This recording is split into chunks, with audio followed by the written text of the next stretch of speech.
Hi friends, నేను మీ INR మిత్ర. అమలాపురంలోని బ్రహ్మకుమారి సంస్థ వారు ప్రముఖ ప్రకృతి వైద్యులు డాక్టర్ మంతెన సత్యనారాయణ రాజు గారిని తీసుకువచ్చి వారిచే స్పీచ్ ఇప్పించారు. ఆరోగ్య అభిలాషులందరూ కూడా అనేక మంది హాజరయ్యారు ఈ సమావేశానికి. ఈ ఎపిసోడ్లో చాలా మంచి విషయాలు చెప్పున్నారు. ఆరోగ్యం గురించి, ప్రమాదం అంచున మన దేశం ఉన్నది అని చెప్పారు కూడా. ఈ శరీరం ఎలాంటి ఆహారాన్ని కోరుకుంటుంది అనే విషయం మీద ఎక్కువగా మాట్లాడారు. ముందు రోజుల్లో కోనసీమలో ఉండే మంచి అలవాట్ల గురించి కూడా ప్రస్తావించారు. రిపేరు, క్లీనింగ్, బటన్స్ గురించి, బాడీ మెకానిజం గురించి కూడా బాగా చెప్పారు. అలవాట్లు అనేవి ఆరోగ్యాన్ని సంరక్షించుకోవడానికి చక్కగా ఉపయోగపడతాయి. మంచి అలవాట్లకు మించిన మందు లేదు. మంచి అలవాట్లు ఎవరికి ఉంటాయో వాళ్ళు ఆరోగ్యం ఉంటారు. మంచి అలవాట్లు ఎవరికి లేవో వాళ్ళ డాక్టర్లైనా పెద్ద సైంటిస్టులైనా పేషెంట్ లాగా అన్ని రకాల రోగాలతో మనసు మీద పడుతూ బాధపడుతూ చచ్చిపోవాలి. అందుకని అలాంటి ఆరోగ్యంగా మనం జీవించాలి అంటే మరి ఏం మార్చుకోవాలి? ఆహార నియమాల్లో ఏ నియమాలు అన్నిటికంటే ఉత్తమమైనవి? అనేక ఆహార నియమాలు నేను చెప్తుంటాయి కదా. మీకు అన్నిటికంటే ఎక్కువగా ఉపయోగపడే ఆహార నియమం, ది బెస్ట్ హెల్త్ ప్రిన్సిపల్, తిరుగులేని ఆరోగ్య రహస్యం. మీరు ఏది ఫాలో అయినా ఫాలో అయినా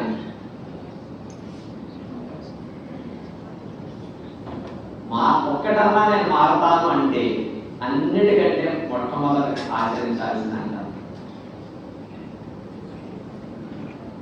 మార్చుకోవాల్సిందంటే ప్రొద్దు వైద్యంతో ఆచరణ మొదలెట్టాలి అంటే పెందలకడే తినటం. ఇప్పుడు ఈ 40-30 ఏళ్ల నుంచి కోనసీమలో ఉన్న మంచి అలవాటు పోయింది. కానీ ఈస్ట్ గోదావరి, వెస్ట్ గోదావరిలో ఇతర జిల్లాల్లో లేని గొప్ప నియమం ఇక్కడ ఉండేది. అది నేను అమ్మని అడగండి, నేను తాతలను అడగండి చెప్తాను. ఈ రోజులు ఎక్కువ మందికి తెలియదు. ఉదయం 10-11 గంటలకు భోజనం చేసేవారు, సాయంకాలం 4-5 గంటలకి 2 సార్లు తినేవారు. టిఫిన్లు ఉంటాయా కోనసీమలో? ఈస్ట్ వెస్ట్ టిఫిన్లు ఉండేవి కాదు. సాయంకాలం 4-5కే భోజనం పెద్దగానే తినేసేవారు. మరి ఈ రోజుల్లో ఎన్నిసార్లు? Breakfast, lunch, snacks. నేను నాన్న అమ్మ తాత కంటే ఎక్కువ కష్టపడుతున్నాను.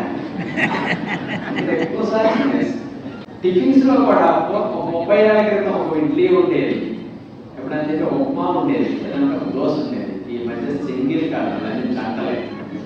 ఇడ్లీకి ఎవరండి జంట? ఇడ్లీకి ఎవరు? వడ. ఉప్మాకి ఎవరండి? అందరూ ఒక సిలబస్ చదువుకుంటున్నారు. చెప్తారంటే ఎంత కూడా పొల్లు బాగుంటుంది. అందరూ ఒకటే రకంగా బాగుంటారు. అన్ని 4 పూటలు అందరూ ఏం చేస్తున్నారు? అందరూ చేస్తున్నారు. అందరికీ రోగాలు వస్తాయి, మనకే వస్తాయి. కాబట్టి ఆరోగ్యం కావాలి అంటే ఆరోగ్యాన్ని దేవుడు ఇవ్వడు, ఆరోగ్యాన్ని గురువులు ఇవ్వరు, ఆరోగ్యాన్ని స్వాములు ఇవ్వరు, ఆరోగ్యాన్ని డాక్టర్లు ఇవ్వరు, ఆరోగ్యాన్ని ఇంకొక సత్యనారాయణ ఇవ్వడు. ఆరోగ్యాన్ని ఇవ్వాలి అంటే ఒకరు ఇస్తే పుచ్చుకునేది కాదు. మీరు స్వయంకృతంగా మీ చేతులతో మీరు పెంపొందించుకుంటే వచ్చేది. ఇది తప్ప ఒక మార్గం లేదు. దీనికి అడ్డదారులు లేవు. మనం అన్నిటికీ అడ్డదారులు ఉన్నాయి, ఆమ్యామ్యాలు ఉన్నాయి, కానీ ఆరోగ్యానికి మాత్రం అది లేదు, ఎప్పటికీ రాదు. అందుకే ఆరోగ్యంగా బ్రతకాలి అనే కోరిక ఎవరికైనా జీవితంలో ఉంటే పిల్లలుగా ఆధారపడకుండా భవిష్యత్తులో చూడడం కూడా అర్థమైపోయింది. పేరెంట్స్ పిల్లలు చూసే స్థితి కూడా ఈ రోజుల్లో లేదు. సుఖంగా బ్రతకాలంటే ముందుగా అన్నిటికంటే మొట్టమొదటిగా సాయంకాలం ఆహారం అందరికడే తినే ప్రయత్నం చేయండి. మీకు కుదురుతుందా కుదరదా అనే విషయం పక్కన పెట్టేస్తే ఎందుకు తినాలి? నేను అమలాపురంలోనే మొట్టమొదటిగా ఎక్కువ పబ్లిక్ మీటింగ్స్ పెట్టి ఎక్కువ మందికి ప్రసంగాలు చేసింది కూడా ఇక్కడే ముందు. ఆ రోజుల్లో 6 గంటల కల్లా తినేయండి.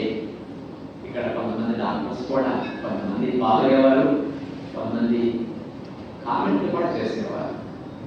6 కల్లా తినేసి తెల్లవారు రేపు 9 వరకు 8 వరకు తినకపోతే గ్యాస్ట్రిక్ సమస్యలు వస్తాయి, అల్సర్లు వస్తాయి, అంత మంచిది కాదు, షుగర్ డౌన్ అవుతుంది, బీపీ డౌన్ అవుతుంది. తెలుసో లేదో లేదు, ప్రపంచవ్యాప్తంగా ఎక్కువ కోట్ల మంది ఫాలో అయ్యే ఫస్ట్ ప్రిన్సిపల్ ఎర్లీ డిన్నర్. ఏ నియమం ఇంత ఆచరించరు ప్రపంచం మొత్తంలో, అందరూ ఫాలో అయ్యేది పెద్దల కడే నుంచి. ఇప్పుడు ఎవరైతే అట్లా కామెంట్లు చేసిన డాక్టర్లు ప్రముఖులు ఉన్నారు ఆ రోజుల్లో కూడా, ఇక్కడ ఇతర రాష్ట్రాలు ఇతర జిల్లాల్లో కూడా, వాళ్ళందరూ 6 గంటలకు తిని అందరికీ చెప్తున్నారు పెద్దల కడే తినండి, పొద్దుపోయి తినండి. ఎందుకు తినాలి అంటే మన శరీరం జబ్బుల బారిన పడకుండా మనం రక్షించుకునే ఆటోమేటిక్ మెకానిజం కలిగి ఉంది. జంతువులు కలిగి ఉన్నాయి, మనము కలిగి ఉన్నాం, పశుపక్షాలన్నిటికీ ఉంది మెకానిజం. అంటే మన శరీరం ఆటో రిపేరింగ్, ఆటో క్లీనింగ్ ఆటోమేటిక్గా చేసుకోగలదు. ఈ ఆటో రిపేరింగ్, ఆటో క్లీనింగ్ మెకానిజమే ఆటోఫాగి అని ఒక పేరు పెట్టారు సైంటిస్ట్. ఇది 1962లో కనుగొనబడింది. ఆ పేరు ఆటోఫాగి. ఏమిటి అంటే మన శరీర అవయవాలు, మన శరీరంలో కణాలన్నీ కూడా తనంతట తానే రిపేర్ చేసుకుంటాయి, తనంతట తానే క్లీన్ చేసుకుంటాయి, తనంతట తానే జబ్బుల బారిన పడకుండా రక్షించుకుంటాయి. ఈ auto repairing, auto cleaning mechanism ఎప్పుడు పనిచేస్తుంది?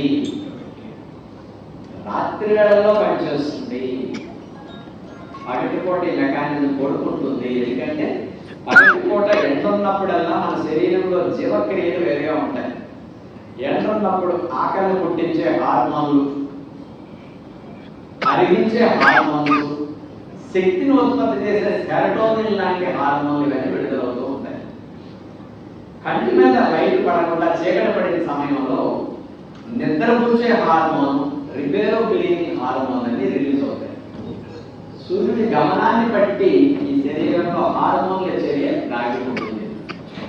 అంచేత రాత్రి వేళల్లో కంటి మీద లైట్ పడనప్పుడు నిద్రపుచ్చే హార్మోన్లు, మన బాడీ రిపేరో క్లీన్ చేసుకునే హార్మోన్లు తయారవుతాయి. అది మెలటోనిన్ అంటారు, నిద్రపుచ్చే హార్మోన్. అది తయారవుతుంది చీకటి పడిన దగ్గర, లైట్ పడకపోతే తయారవుతుంది కంటి మీద. ఇంకొకటి దీంతో పాటు ఇన్సులిన్ లైక్ గ్రోత్ ఫ్యాక్టర్ అంటారు, IGF-1. ఇవన్నీ నైట్ టైం రిలీజ్ అవుతాయి. ఇవన్నీ రిలీజ్ అయితే మీ శరీరం తెల్లవార్లు మిమ్మల్ని రిపేర్ చేసుకోవడం, క్లీనింగ్ చేసుకోవడంలో చక్కగా పనిచేసి రేపు ఉదయానికల్లా పగటిపూట శరీరంలో పేరుకున్న కాలుష్యాన్ని, దోషాన్ని, వైరస్ బ్యాక్టీరియాని తెల్లవారు చంపేసి రేపు ఉదయానికల్లా మీ లోపల ఆరోగ్యకరంగా మార్చేసుకుంటే రోజుకరంగా. ఆ ప్రక్రియ రాత్రి వేళల్లో జరుగుతుంది. మరి రాత్రి వేళల్లో ఈ ఆటోఫాగి అనేది మిమ్మల్ని రిపేర్ క్లీన్ చేసుకునే మెకానిజం ఆన్ అవ్వాలి అంటే మీ డైజెషన్ బటన్ ఆఫ్ అవ్వాలట. మరి సాయంకాలం 6 గంటలకల్లా మీరు ఆహారం తినేస్తే, 9 గంటలకల్లా ఆహారం అరిగిపోతే, 9-9:30 కల్లా మీరు 10 గంటలకల్లా పడుకుంటే, పడుకున్న దగ్గర నుంచి ఉదయం మళ్ళీ లేచి పని చేసుకుంటున్నా మీరు తినకుండా ఎన్ని గంటలైతే ఉదయం పూట మీరు ఖాళీ కడుపుతో ఉంటారో అన్ని గంటల వరకు ఈ ఆటోఫాగి బటన్ ఆన్లో ఉంటుంది. అంటే ఆటోఫాగి బటన్ అంటే ఏంటి? మీ శరీరం మిమ్మల్ని రిపేర్ చేసుకుని, క్లీన్ చేసుకుని, మీ లోపల శుద్ధిగా చేసుకుని మిమ్మల్ని జబ్బుల బారిన పడకుండా రక్షించే బటన్ ఆన్లో ఉంటుంది. అందుకని 12 గంటలు మనం జీర్ణకోశం ఆహారం ఉంచి 12 గంటల జీర్ణకోశం ఆహారం లేకుండా ఉంచితే మిమ్మల్ని శరీరం రక్షించుకునే పని 12 గంటల సేపు పనిచేసుకుంటుంది. మిమ్మల్ని సుఖంగా ఉండేటట్టు చేస్తుంది. అంచేత ఇది జరిగితే మూలపడరు, సిక్కవరు, చిటికి మాటికి హాస్పిటల్కి వెళ్ళరు. అందుకనే పూల రోజుల్లో మీ తాతలో తండ్రులు గింజన్నా మధ్యగా తిన్నా 60 ఏళ్ళ వరకు హాస్పిటల్ మమ్మల్ని చూడలేదు. 60-70 ఏళ్ళ వరకు కేంద్రంలో బీపీలు, షుగర్లు, పక్షవాతాలు ఏమీ రాలేదు. కేంద్రంలో ఎందుకు గుండె జబ్బులంటే మనకంటే మంచి కూరగాయలు, పళ్ళు, పప్పులు, గింజలు ఎక్కువ తిన్నారా వాళ్ళు? లేదు. అయినా ఎందుకు ఆరోగ్యంగా ఉన్నారు ఒకసారి ఆలోచించుకోండి. ఊట్లో దీపం, నోట్లో ముంద. ఏది తిన్నా పగలే తినాలి, రాత్రికి తినకూడదు అని చెప్పారు కదా. అందుకని వాడు ఆచరించిన దాంట్లో ఆరోగ్యాన్ని ప్రసాదించే మొట్టమొదటి అలవాటు పెద్దల కడటి. మీరు ఉద్యోగ వ్యాపారం చేయండి, షాప్ చూసుకోండి, హోటల్ ఉండొచ్చు, సినిమా హాల్ ఉండొచ్చు, అన్ని పనులు చేసుకోండి, కానీ 6ంటికి తినేసి పని చేసుకోండి. నైట్ ఆకలి వేస్తుంది కదా అంటే తింటాము అంటే ఆకలి వేస్తుంది, తినము అనుకుంటే ఆకలి లేదు. తాళం ఇక్కడే ఉంటుంది. ఎందుకంటే ఆలోచనలు బట్టే ఆకలి, ఆలోచనలు బట్టే హార్మోన్ విడుదలవుతుంది. అందుకని ఒకవేళ ఆకలి వేసింది, నైట్ ఒక గ్లాసు నీళ్ళలో 2 స్పూన్ల తేనె, 3 స్పూన్ల తేనె, ఒక నిమ్మకాయ పిల్లలు త్రాగి పడుకుంటే ఆకలి. కానీ తినకుండా ఉండాలి. మీరు తిన్నారా? నైట్ పిల్లలకి పాలు వచ్చా అని అడుగుతారు. ఏదో ఒకటి తాగేదాకా వదలరా? పాలు త్రాగాము, మన డైజెషన్ పనిచేస్తుంది. ఏదైనా తిన్నాము, మజ్జిగ తాగాము, మళ్ళీ నైట్ 11 పండ్లు తిన్నాము, జీర్ణం కోసం పనిచేస్తుంది. డైజెషన్ బటన్ ఆన్ అయిందా, రిపేర్ క్లీనింగ్ బటన్ ఆఫ్ అయిపోతుంది. మీ చేతులతో మీరు ఆఫ్ చేసుకుంటే ఈ జీవితంలో ఆన్ చేసేవాడు ఎవరండి? ఎవ్వరు చేయడానికి లేదు. అందుకనే నేను అంటున్నా కదా, పెద్ద సూపర్ స్పెషలిస్ట్ డాక్టర్ అయినా ఈ రోజుల్లో చూస్తే పేషెంట్ లాగా నరకాన్ని అనుభవిస్తూ బాధపడుతూ రోగాలతో చచ్చిపోవాల్సి వస్తున్నారు. ఎవ్వరు కూడా సుఖంగా చివరికి డాక్టర్లు కూడా బ్రతకలేకపోతున్నారు. కారణం మంచి అలవాట్లు లేక, మంచి ఆహార నియమాలు ఆచరించక. మీకు తెలుసో లేదో 90% దేశాలన్నీ 6 లోపు ఆహారం తినేస్తాయి. 6 నెలలు పగలే ఉండే దేశం స్వీడన్ దేశం. 6 నెలలు అసలు రాత్రి అనేది ఉండదు వాళ్ళకి. అయినా కానీ 6ంటికి తినేసి 6 దాటాక కట్టెలు వేసేసుకుంటారు. కంటి మీద లైట్ పడకుండా ఉండాలి. కొన్ని నెలలు కెనడా లాంటి దేశంలో రాత్రి 10 వరకు కూడా వెళ్తూనే ఉంటుందండి. అయినా సరే 6ంటికి డిన్నర్ తినేస్తారు. చైనాలో 5 to 6 తినేస్తారా? ఒక్క భారతదేశంలో చంటి పిల్లవాడు కూడా 9 లోపు తింటాడు. 8-9 కుక్కర పోతలు బ్రహ్మాండంగా వెళ్ళబడతాయి. వినాశకాలి విపరీత బుద్ధి. పోయే రోజు దగ్గరికి వస్తే మనుషులు విపరీత బుద్ధులు పడతాయట. అందుకని ప్రపంచంలో అన్ని దేశాల వాళ్ళకంటే ప్రమాదాల్లో ఉన్నది భారతీయులే. ఎక్కువగా భారతదేశంలో తెలుగు వాళ్ళే ఎక్కువ చెడగొట్టుకునేది, ఎక్కువ ఆరోగ్యం ప్రమాదంలో ఉన్న తెలుగు వాళ్ళే. మీకు తెలుసో లేదో, ప్రపంచంలో 10-20 ఏళ్ల పిల్లల గుండె జబ్బులతో చచ్చిపోయే కంట్రీ ఒకటి లేదండి. ఆ తెలుగు వాళ్ళు చచ్చిపోతున్నారు. 12-1 గంటకు కూడా తింటా ఉంటారు. హైదరాబాద్లో 4 AM బిర్యానీ అంట. నా ఇంటికి కూడా మీరు అప్పుడు అంటే మృదువై తినే అలవాటు ప్రపంచంలో ఏ కంట్రీకి లేదు. మన ఒక్కరికి పగలు రాత్రి కరెక్ట్గా 12 గంటలు ఉంటుంది. ఇతర దేశాల్లో, చాలా దేశాలకి పగలు ఎక్కువ, రాత్రి తక్కువ, రాత్రి ఎక్కువ, పగలు తక్కువ, కరెక్ట్గా ఉంటుంది. అయినా సరే 6 గంటలు దాకా తినరు వాళ్ళు. వాడు మనకంటే మందు ఎక్కువ తాగుతారు, మనకంటే నాన్ వెజ్ ఎక్కువ తింటారు, మనకంటే రోడ్డు మీద bakery food, junk food, fast ఫుడ్లు ఎక్కువ తింటారు. అయినా ఎందుకు 90 ఏళ్ళు 100 ఏళ్ళు బ్రతుకుతున్నారంటే అందరినీ రక్షించే మంచి అలవాటు పెద్దల కడే తింటాం. నాకు కుదరదు, నేను తింటాను అంటారా? మీ ఇష్టం. అది రోగాలు, బాధలు వస్తే పడేది మీరే తప్ప మీ ఆవిడ కూడా పంచుకోవడానికి లేదు కదా, మీ పిల్లలు అందుకోవడానికి లేదు కదా బాధలు. అంతేనా? ఈ భూమి మీద 4 కాలాల పాటు కాస్త సుఖంగా ఉండాలని ఎవరికైనా కోరుకుంటే, కాస్త హాయిగా ఆనందంగా బ్రతకాలని కోరుకుంటే మారాల్సింది మొట్టమొదటి విషయం పెద్దలకాడే భోజనం. ఆ భోజనం కూడా ఏం తినాలి అంటే ఈ మధ్య చాలా మంది సాయంకాలం మళ్ళీ చపాతీ అని అంటారు, కొంతమంది సాయంకాలం ఓన్లీ టిఫిన్స్ ఏనండి అంటారు, మన పొద్దునేసి మన సాయంకాలం ఇడ్లీ చేసేస్తున్నారు. ఈ మంచి ఆహారాలు కాదు సాయంకాలం అంచేత ఆరోగ్యం రావాలి అంటే కనీసం సాయంకాలం ఆహారం అన్నా ఆరోగ్యాన్ని దృష్టిలో పెట్టుకునేనండి. మిగతా ఆహారాలన్నీ మీరు టేస్ట్ కోసం అలవాటైన ప్రకారం తిన్నప్పటికీ సాయంకాలం ఆరోగ్యాన్ని దృష్టిలో పెట్టుకుంటే ఈ శరీరం ఏం కోరుకుంటుందో, ఎలాంటి ఆహారం కోరుకుంటుందో, ఏ పోషకాలు కోరుకుంటుందో అలాంటి వాటిని అందించే విధంగా తినడానికి ప్రయత్నం చేయండి. అది ఏమిటనే విషయానికి వస్తే అన్నిటికంటే వజ్ర సమానమైన ఆహారం మొలకెత్తి విత్తనాలు. వజ్ర సమానం మొలకలు, బాదం పప్పులు, జీడిపప్పులు, పిస్తా పప్పులు ఇవన్నీ బంగారు సమానం, మొలక వజ్ర సమానం. పండ్లు వెండి సమానం. మరి ఇడ్లీ దోశలు చపాతీలు ఏంటంటే ఇనుముతో సమానం. మరి మీకు ఇనుము కావాలా వజ్రాలు కావాలా ఆలోచించండి. అందుకని సాయంకాలం ఒక ఆహారంలో వండినవి తినకుండా మొలకలన్నీ అన్ని రకాలుగా పెసలు, బొబ్బలు, కొన్ని పక్ష గింజలు, కొన్ని గుమ్మడి గింజలు, పొద్దుతీరులు, ఇంకా డబ్బులు ఇబ్బంది లేదా బాదం పప్పులు, పిస్తా పప్పులు, వాల్నట్స్, జీడిపప్పులు ఇట్లాంటి ఏమైనా పెట్టుకోండి. మొలకలు కట్టిన విత్తనాలు మంచిగా ఫ్రెష్గా ఉంటాయి. అట్లాంటి ఇతర విత్తనాలన్నీ నానబెట్టుకోవాలి. ప్రొద్దునే నానబెట్టుకుంటే సాయంకాలం నానుతాయి. ఈ నానబెట్టిన విత్తనాలు అట్లా పెట్టుకోండి. నానబెట్టుకోవడం కుదరకపోతే మీకు త్వరగా వేగించినవి ఉంటాయి మనకి. అలాంటి విత్తనాలు కాస్త దాన్ని కబ్జోలా 4-5 పెట్టుకుని నంచుకుంటూ అవి తినేసి పండ్లు తినండి కష్టం.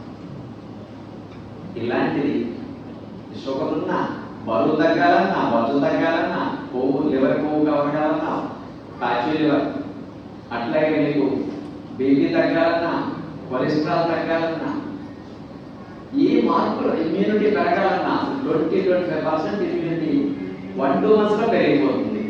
మీరు అందరికంటే ఇక్కడ ప్రకృతి సిద్ధమైన ఆహారం పండ్లు విత్తనాలు తీసుకుని జామకాయ, రేగికాయ, బొప్పాయి, ఈ ప్రాంతంలో జామకాయలు బాగా దొరుకుతాయి, బొప్పాయిలు బాగా దొరుకుతాయి, సపోటాలు బాగా దొరుకుతాయి, అరటి పళ్ళు ఈ ప్రాంతంలో పళ్ళు పెట్టింది పేరు. ఇలాంటి పళ్ళు మీకు ఏది అందుబాటులో ఉంటే అలాంటి 2-3 రకాల పళ్ళు పెట్టుకుని షుగర్ ఉన్న పప్పులు తినేసి, జామకాయ దాని మీద ఒక యాపిల్ ముక్క తినేసి, రేగికాయ తినేసి షుగర్ తగ్గిపోదు. రోగాలు వచ్చి మనల్ని పట్టుకోలేదు, మనం వెళ్ళి రోగాలను పట్టుకున్నాం. మనం వదిలేస్తే పోతాయి. అందుకని సాయంకాలం ఆహారం ఆరోగ్యం కొరకు మీరు త్యాగం చేయండి. జీవితం సుఖంగా ఉండటం కోసం నేను మంచి ఆహారం తింటున్నాను, దాన్ని ఎంజాయ్ చేయడానికి కాదు. ఎంజాయ్ చేయాలంటే మీరు బ్రేక్ఫాస్ట్ ఎంజాయ్ చేయండి, లంచ్ ఎంజాయ్ చేయండి. డిన్నర్ని మాత్రం ఆరోగ్యానికి త్యాగం చేయాలి. ఆరోగ్యం ఇక్కడి నుంచి కనీసం శ్రేష్ఠ జీవితం సుఖంగా బ్రతకాలంటే సాయంకాలం పొయ్యి మీద పెట్టి తినండి. ఆదివారం నాడు తినండి కావాలంటే, కనీసం సోమవారం నుంచి శనివారం వరకైనా అమ్మయ్య పర్లేదు అయితే అనుకుంటారు. ఒక ఆదివారం నాడు ఎంజాయ్ చేయమన్నాం కాబట్టి కనీసం మండే టు సాటర్డే అన్నా 6 రోజులైనా సాయంకాలం పొయ్యి మీద పెట్టి తినకుండా పండ్లు విత్తనాలు. అసలు ఇంట్లో 2 సంవత్సరాల వయసు వచ్చిన చంటి బిడ్డ నుంచి అన్నం పెట్టకుండా పప్పులో గింజలు పెట్టేసేయండి. అసలు హాస్పిటల్కి వెళ్ళి ఎంత తగ్గుతుందో చూసుకోండి. ఎంత శక్తి సామర్థ్యాలు పెరిగితే ఎంత బలం పెరుగుతుందో. ఇప్పుడు మేము నిన్న ఈవినింగ్ 6 రకాల విత్తనాలు తిని 2 రకాల పళ్ళు తింటున్నాం. మరి ఇప్పటి వరకు నీళ్లు తాగుతున్నాం. 3 లీటర్లు దగ్గర 2 వరకు అంతే. ఇక్కడ చూసి కూడా తీసుకోవచ్చు. మరి నిన్న ఈవినింగ్ ఎప్పుడైనా ఆకలి ఎందుకు లేదు, ఎప్పుడైనా నీరసం ఎందుకు లేదంటే మన శరీరానికి అట్లా ఉంది శక్తినిచ్చే గుణం, మనం వాడుకోవట్లంటే. మంచి పప్పులు గింజలు తింటే కోడిపుంజ రోజు మధ్యాహ్నం ఏం పెడతారండి? చక్కెర మటన. పందిని కోడి బరువు పెరగకూడదు, బలం పెరగాలి. మనమైతే ఇది అవ్వచ్చు కానీ బలం పెరగక్కర్లేదా? అందుకని పందిని కోడికి వెయిట్ పెరగకూడదు, ఎనర్జీ పెరగాలి. అందుకని రాగులు, సజ్జలు, జొన్నలు, బాదపప్పు, జీడిపప్పు ఇట్లాంటి పప్పులు పెడతారు. పప్పులకు మించిన బలం లేదు. అందుకని మరిన్ని ముఖ్యమైన టిప్స్ కోసం రేపటి ఎపిసోడ్లో చూడండి. Thank you for watching. Like చేయండి, షేర్ చేయండి.